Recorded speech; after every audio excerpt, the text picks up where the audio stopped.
स्वागत है आपका आज की क्लास में। आज की क्लास में हम पढ़ने वाले हैं UP TET previous year question paper 2016 के पेपर 1 में आए हुए हिंदी के 30 प्रश्नों को और सॉल्व करेंगे इन प्रश्नों को और देखेंगे कैसे कैसे प्रश्न आते हैं हमारे एग्ज़ाम में। चलिए, पहला प्रश्न है, भाषा शिक्षण की पद्धति नहीं है। ऑप्शन है किंडरगार्टन, दूसरा मॉन्टेसरी, तीसरा डेक्रॉली, चौथा है अभिक्रमित अनुदेशन। तो इसका राइट आंसर हो जाएगा चौथा वाला अभिक्रमित अनुदेशन। ये बाकी के तीनों जो हैं भाषा शिक्षण की पद्धतियां हैं और ये जो अभिक्रमित अनुदेशन है ये अधिगम की पद्धति है। अगला प्रश्न है, बालक की प्रारंभिक शिक्षा उसकी मातृभाषा में दी जाए यह मानना है। यह किसका मानना है? पहला ऑप्शन है मॉन्टेसरी का, दूसरा महात्मा गांधी का, तीसरा फ्रॉबेल का और चौथा किलपैट्रिक का। तो इसका राइट आंसर क्या होगा? इसका राइट आंसर हो जाएगा दूसरा वाला, महात्मा गांधी जी का मानना था कि बालक की प्रारंभिक शिक्षा उसकी मातृभाषा में ही होनी चाहिए। ठीक है। अगला प्रश्न है, व्याकरण शिक्षण के लिए उपयुक्त नहीं है। नहीं है पूछा है। ठीक है, व्याकरण शिक्षण के लिए उपयुक्त नहीं है। पहला है आगमन प्रणाली, दूसरा निगमन प्रणाली, तीसरा है अव्याकृत प्रणाली और चौथा है कक्षाभिनय प्रणाली। तो बताइए कौन सा उपयुक्त नहीं है व्याकरण शिक्षण के लिए? इसका राइट आंसर है चौथा वाला, कक्षा अभिनय प्रणाली व्याकरण शिक्षण के लिए उपयुक्त नहीं है। और ये जो बाकी तीनों हैं ये व्याकरण शिक्षण की प्रणालियाँ हैं। ठीक है। अगला प्रश्न है, आनंद कादम्बिनी पत्रिका का प्रकाशन कहाँ से होता है? तो किस जगह से होता है इसका प्रकाशन? पहला ऑप्शन है बनारस, दूसरा मिर्ज़ापुर, तीसरा है इलाहाबाद और चौथा है लखनऊ। तो क्या होगा इसका राइट आंसर? इसका प्रकाशन होता है मिर्ज़ापुर से। मिर्ज़ापुर कहाँ है? उत्तर प्रदेश में। और इसके जो संपादक हैं वो कौन हैं? इसके संपादक हैं बद्री नारायण चौधरी प्रेमघन। बद्री नारायण चौधरी प्रेमघन। प्रेमघन इनका उपनाम है। ठीक है।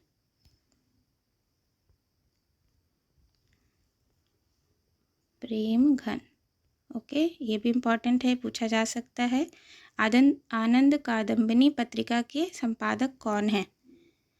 ठीक है। अगला है, बनारस से कौन सी पत्रिका संपादित होती है?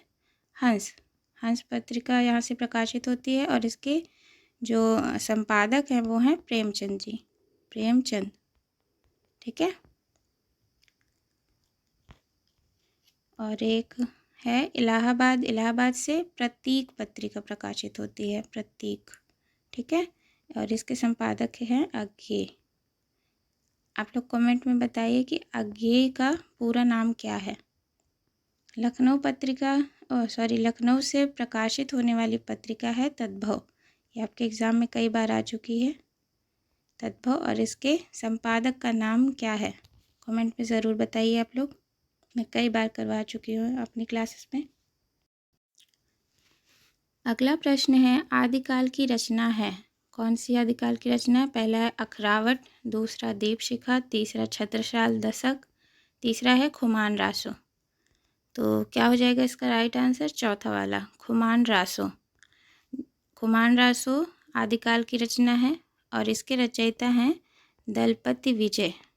दलपति विजय, ये भी पूछा जा सकता है एग्ज़ाम में। दलपति विजय। जिस भी रचना में ये रासो शब्द जुड़ा हो, ठीक है, वो हमेशा आदिकाल की ही रचना होती है। ठीक है, ये याद कर लीजिए आप लोग। और इसमें जो एक रचना है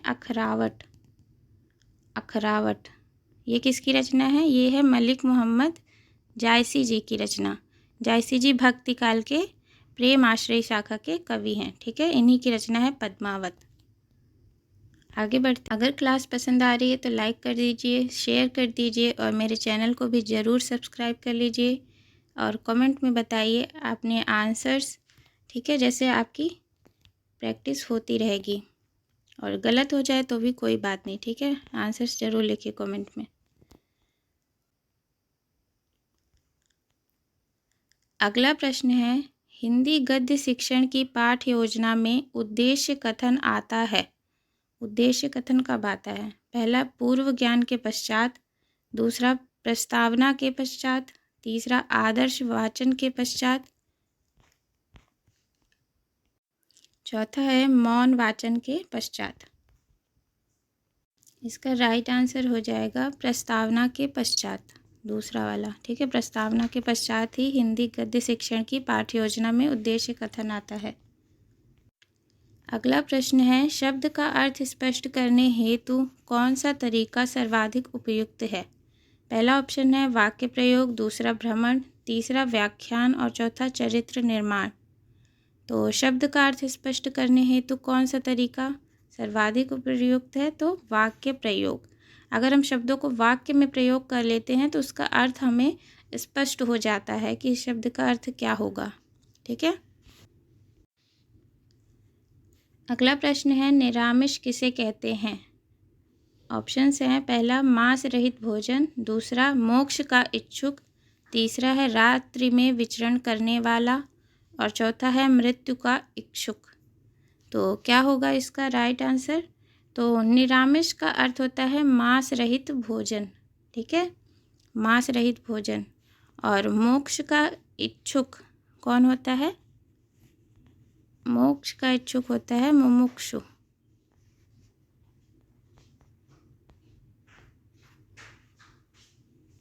और रात्रि में विचरण करने वाला कौन होता है? निशिचर। निशा, निशा मतलब रात होता है, चर मतलब चरना, निशिचर, ओके। अगला प्रश्न है, राष्ट्रवादी कवि रामधारी सिंह दिनकर को उर्वशी के लिए ज्ञानपीठ पुरस्कार किस वर्ष प्रदान किया गया था? तो बताइए। पहला ऑप्शन है सन 1971 ईस्वी में, दूसरा सन 1972 ईस्वी में, तीसरा सन 1973 ईस्वी में और चौथा सन 1974 ईस्वी में। इसका राइट आंसर हो जाएगा सन 1972 ईस्वी में, ठीक है। 1972 ईस्वी में रामधारी सिंह दिनकर जी को उर्वशी रचना के लिए ज्ञानपीठ पुरस्कार दिया गया था, ठीक है, रामधारी सिंह दिनकर जी को। और हिंदी का जो प्रथम ज्ञानपीठ पुरस्कार है वो किसको मिला था? तो हिंदी का जो प्रथम ज्ञानपीठ पुरस्कार है वो मिला था सुमित्रा नंदन पंत जी को, ठीक है, सुमित्रा नंदन पंत जी को। इनकी किस रचना पर? चिदम्बरा पर, चिदम्बरा, ठीक है, चिदम्बरा रचना पर पंत जी को 1968 ईस्वी में सबसे पहले हिंदी का ज्ञानपीठ पुरस्कार प्राप्त हुआ, ठीक है।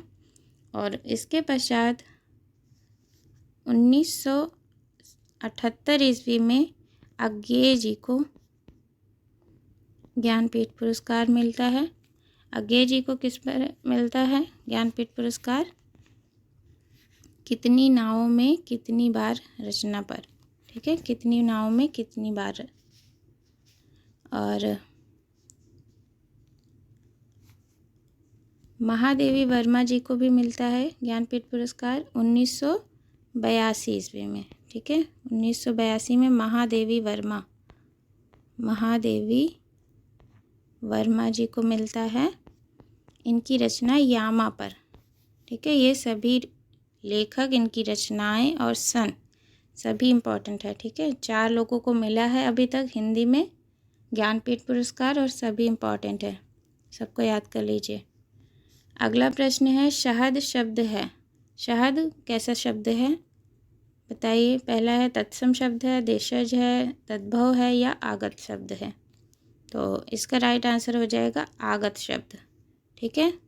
तत्सम वे शब्द होते हैं जो संस्कृत से सीधे आते हैं, देशज होते हैं जो अपने ही देश के शब्द होते हैं जिनका कह सकते हैं जिनका उत्पन्न स्थान हमें पता नहीं होता है। और तद्भव होते हैं संस्कृत में कुछ परिवर्तन के साथ हिंदी में प्रयोग होने वाले शब्द, और आगत शब्द होते हैं विदेशी भाषाओं के शब्द। ठीक है, तो शहद भी क्या है, एक विदेशी भाषा का शब्द है। अगला प्रश्न है, वनिता का प्रयोग किस अर्थ में होता है? पहला है जंगल, दूसरा है स्त्री, तीसरा है पुस्तक और चौथा है व्यवसायी। तो वनिता का क्या अर्थ होता है? वनिता का अर्थ होता है स्त्री। ठीक है, स्त्री का पर्यायवाची है वनिता। तो स्त्री का और भी पर्यायवाची होते हैं, जैसे नारी, सब जानते होंगे नारी। एक होती है वामा, वामा। एक होता है कांता, ठीक है, कांता। और एक होता है रमणी, रमणी। ठीक है, सब इम्पोर्टेंट है। आगे बढ़ते हैं। अगला प्रश्न है, मुकुंद किसका पर्याय है? पहला ऑप्शन विष्णु, दूसरा शिव, तीसरा सूर्य, चौथा कामदेव। तो किसका पर्याय है मुकुंद? विष्णु का। ठीक है, विष्णु का पर्याय है मुकुंद। विष्णु के और कौन कौन से पर्यायवाची होते हैं? एक होता है पुंडरीकाक्ष, पुंडरीकाक्ष, ठीक है, और एक होता है जनार्दन, जनार्दन, और एक होता है उपेंद्र, उपेंद्र। एक होता है चतुर्भुज, चक्रपाणि, ये सब आप लोग जानते होंगे। एक होता है विश्वम्भर। ठीक है, विष्णु के पर्यायवाची हैं। अगला प्रश्न है, पंक्ति है, काहेरी नलिनी तू कुम्हिलानी, तेरे ही नाल सरोवर पानी। पंक्ति के रचनाकार कौन है? तो पहला ऑप्शन है जायसी, दूसरा रैदास, तीसरा है कबीर, चौथा है दादू। किसकी पंक्तियां हैं ये पंक्तियां हैं कबीरदास जी की। ठीक है, काहेरी नलिनी तू कुम्हिलानी। कबीरदास भक्ति काल के किस शाखा के कवि हैं, बताइए। अगला प्रश्न है, आचार्य रामचंद्र शुक्ल का निबंध संग्रह है। तो पहला ऑप्शन है माटी का फूल, दूसरा है चिंतामणि, तीसरा है क्षण बोले कण मुस्काए, चौथा है आलोक पर। बताइए कौन सा है आचार्य रामचंद्र शुक्ल जी का निबंध संग्रह? दूसरा वाला चिंतामणि, इनकी बहुत फेमस रचना है, इसको याद कर लीजिए। ठीक है, इसमें ये जो आलोक पर्व रचना है ये है हजारी प्रसाद द्विवेदी जी की, हजारी प्रसाद द्विवेदी, द्विवेदी। ठीक है, और ये क्षण बोले कण मुस्काए ये है विष्णु प्रभाकर जी की रचना, विष्णु प्रभाकर। ठीक है, विष्णु प्रभाकर। तो जो ऑप्शंस में रचनाएं होती हैं वो भी इम्पॉर्टेंट होती हैं, उनके भी लेखक वगैरह आप लोग याद कर लीजिए। निम्नलिखित में वर्तनी की दृष्टि से कौन सा शब्द युग्म शुद्ध है? अगला प्रश्न है, बताना कौन सा शब्द युग्म शुद्ध है। पहला ऑप्शन है बारात बसंत, दूसरा है बारात वसंत, तीसरा है बारात बसंत, और चौथा है बारात वसंत। तो एक तो हमें पता ही होगा कि वसंत होता है, ठीक है, बसंत नहीं होता है, तो ये दोनों ऑप्शन तो गलत हो गए। अब बताइए बारात होता है कि बारात होता है? तो बारात ही शुद्ध ऑप्शन है। ठीक है, बारात नहीं होता, बारात होता है, तो दूसरा वाला सही है इसमें। अगला प्रश्न है, अर्ध स्वर है, क्या है अर्ध स्वर? पहला ऑप्शन या व, दूसरा ई उ, तीसरा है री और ल, चौथा है री प्लस श। तो कौन से हैं अर्ध स्वर? अर्ध स्वर दो ही होते हैं, या और वा। ठीक है, या व र ल, या व र ल, इनको संयुक्त रूप से क्या बोलते हैं? अंतस्थ व्यंजन। ठीक है, और या वा को अर्ध स्वर बोलते हैं। आगे बढ़ते हैं। अगला प्रश्न है, चोर की दाढ़ी में तिनका मुहावरे का सही अर्थ है। इस मुहावरे का सही अर्थ बताना है। पहला ऑप्शन दिया गया है अपराधी का अपनी दाढ़ी खुजलाना, दूसरा है अपराधी का शंकाग्रस्त रहना, तीसरा है अपराधी का पहचान हो जाना, और चौथा है अपराधी का अपनी पहचान छिपाना। तो क्या होगा इसका राइट आंसर? इसका जो है दूसरा वाला राइट आंसर है, अपराधी का शंकाग्रस्त रहना। ठीक है। अगला प्रश्न है, एक बार कही बात को दोहराते रहना वाक्यांश के लिए एक शब्द है। एक बात कही बात को दोहराते रहना। पहला ऑप्शन है आगार, दूसरा प्राक्कथन, तीसरा पृष्ठपेषण, चौथा है प्रस्तावना। इसका राइट आंसर है तीसरा वाला पृष्ठपेषण। ठीक है। अगला प्रश्न है, बुद्धिहीन शब्द व्याकरण की दृष्टि से किस संवर्ग में है? यानी बुद्धिहीन शब्द क्या है? पहला ऑप्शन है संज्ञा है, दूसरा सर्वनाम, तीसरा विशेषण या चौथा ऑप्शन है क्रिया। क्या है बुद्धिहीन शब्द? तो बुद्धिहीन शब्द हो जाएगा विशेषण। इसको हम विशेषण की तरह प्रयोग करते हैं। ठीक है। बुद्धिहीन, बुद्धिहीन प्राणी, कोई किसी प्राणी की विशेषता बता रहा है ना कि बुद्धिहीन है। छत से ईंट गिरी वाक्य में कौन सा कारक है? बताइए। पहला ऑप्शन है अपादान, दूसरा अधिकरण, तीसरा संबंध और चौथा संप्रदान। तो इसमें जो है कारक चिन्ह में दिख रहा है से। ओके। से किसका विभक्ति चिन्ह होता है? एक होता है करण का और एक होता है अपादान का। ठीक है। तो इसमें करण है ही नहीं, तो ये अपादान ही इसका राइट आंसर हो जाएगा, पहला वाला। और दूसरा तरीका क्या होता है, अगर कोई चीज़ कहीं से अलग हो रही है, जैसे छत से ईंट गिर रही है यानी छत से अलग हो रही है, तो उसमें अपादान कारक ही होता है। ओके। आगे बढ़ते हैं। अगला प्रश्न है, महोर्मी का संधि विच्छेद है। महोर्मी का संधि विच्छेद बताना है। पहला है महत प्लस उर्मी, दूसरा महा प्लस उर्मी, तीसरा महा प्लस ऊर्मी और चौथा है महत प्लस मर्मी। क्या होगा इसका राइट आंसर? इसका राइट आंसर हो जाएगा तीसरा वाला, महा प्लस ऊर्मी। ठीक है। इसमें क्या हो रहा है, पहली बात तो इसमें देखो ओ की मात्रा लगी हुई है ना,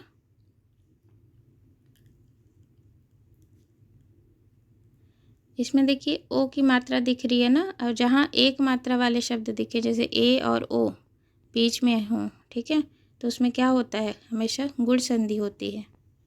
ओके, गुण संधि। और इसमें गुण संधि का कौन सा नियम लगा है? इसमें लगा है आ, क्योंकि लास्ट में देखिए पहले शब्द का अंतिम वर्ड आ और दूसरा ऊ, ये दोनों मिलकर क्या बनाते हैं ओ।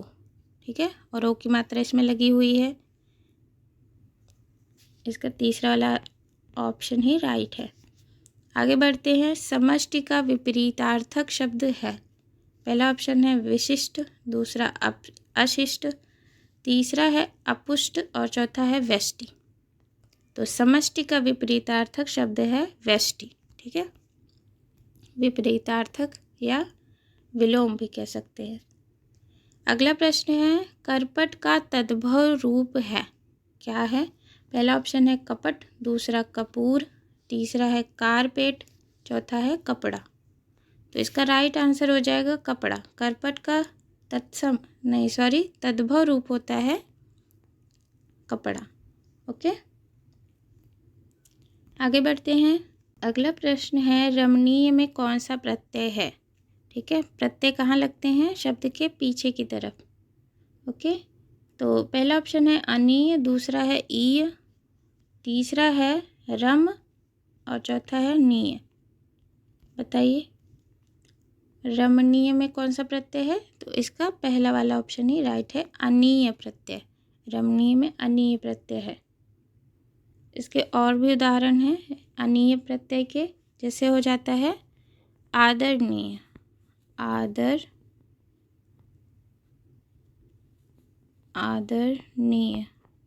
आदरणीय और उल्लेखनीय,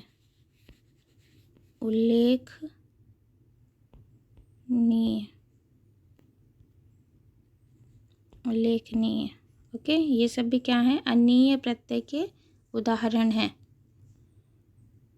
आगे बढ़ते हैं। अगला प्रश्न है, बोरो सबे रघुवंश कुठार की धार में बारन बाजी सरत थई।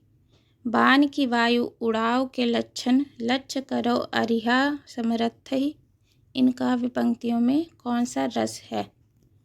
पहला ऑप्शन है रौद्र रस, दूसरा भयानक रस, तीसरा है विभत्स रस और चौथा है वीर रस। ओके, तो कौन सा रस है इन पंक्तियों में? इसमें हो जाएगा रौद्र रस। ठीक है, पहला वाला ऑप्शन इसका राइट आंसर है, रौद्र रस।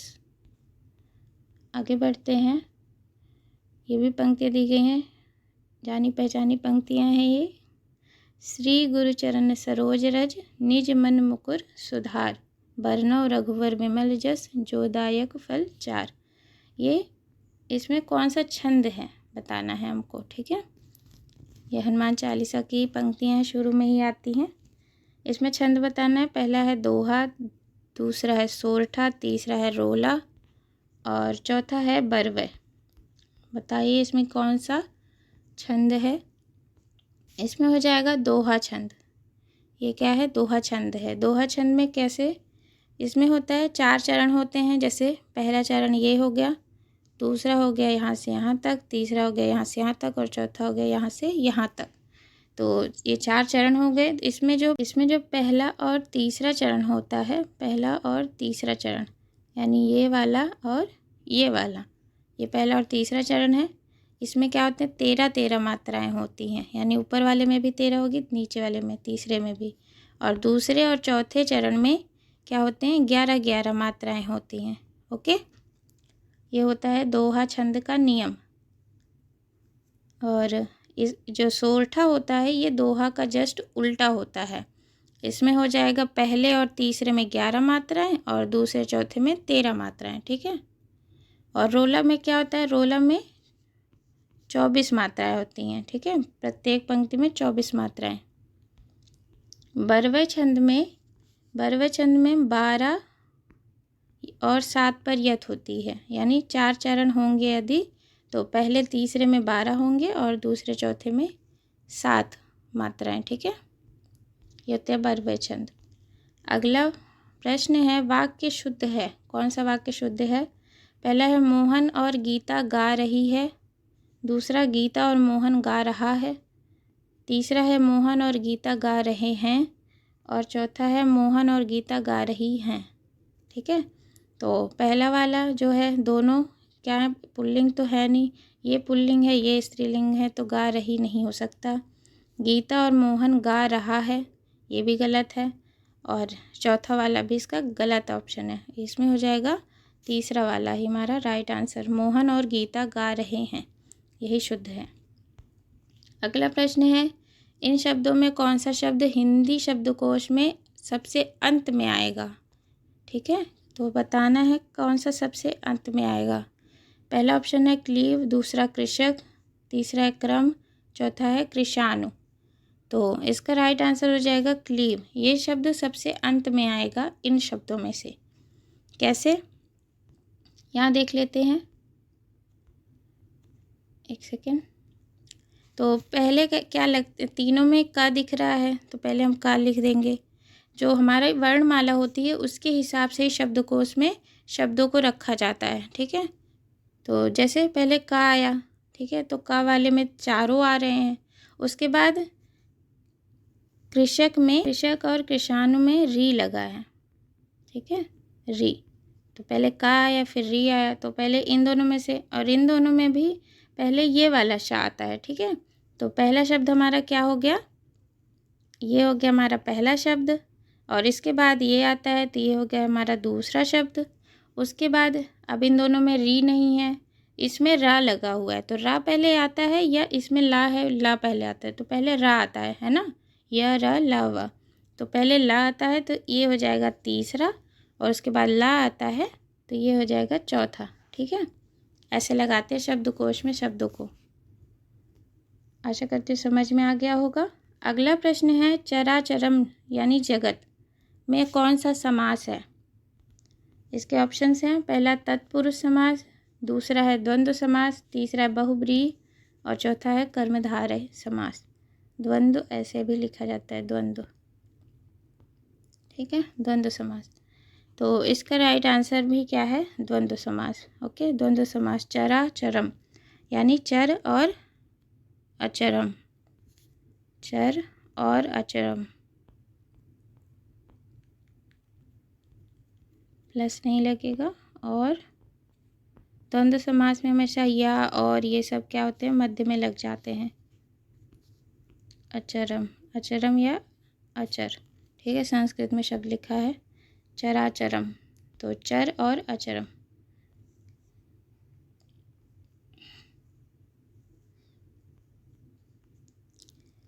लास्ट प्रश्न है, अभ्यागत शब्द में कौन सा उपसर्ग है?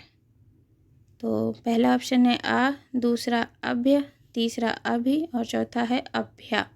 बताइए कौन सा इसमें उपसर्ग लगा हुआ है। उपसर्ग हमेशा कहाँ लगते हैं, आगे। पहला ऑप्शन तीसरा ऑप्शन ही क्या है, राइट आंसर है। अभि प्लस आगत मिलकर बन जाते हैं अभ्यागत। ओके, अभि उपसर्ग वाले और भी शब्द होते हैं, एक दो आप लोग कमेंट में करके ज़रूर बताइए। और आप लोग बताइए आपकी तैयारी कैसी चल रही है, और क्लास पसंद आई हो तो लाइक कर दीजिए, शेयर कर दीजिए अपने दोस्तों के साथ, और मेरे चैनल को भी ज़रूर सब्सक्राइब करें ताकि मैं और भी आपके लिए ऐसे क्लासेस लाती रहूं और आपकी तैयारी अच्छे से हो सके। कमेंट में बताइए क्लास कैसी लगी और अपने आंसर्स लिखिए, ठीक है, जिससे आपकी प्रैक्टिस होगी और अच्छे से तैयारी करिए। चलिए अगली क्लास पे फिर मिलते हैं।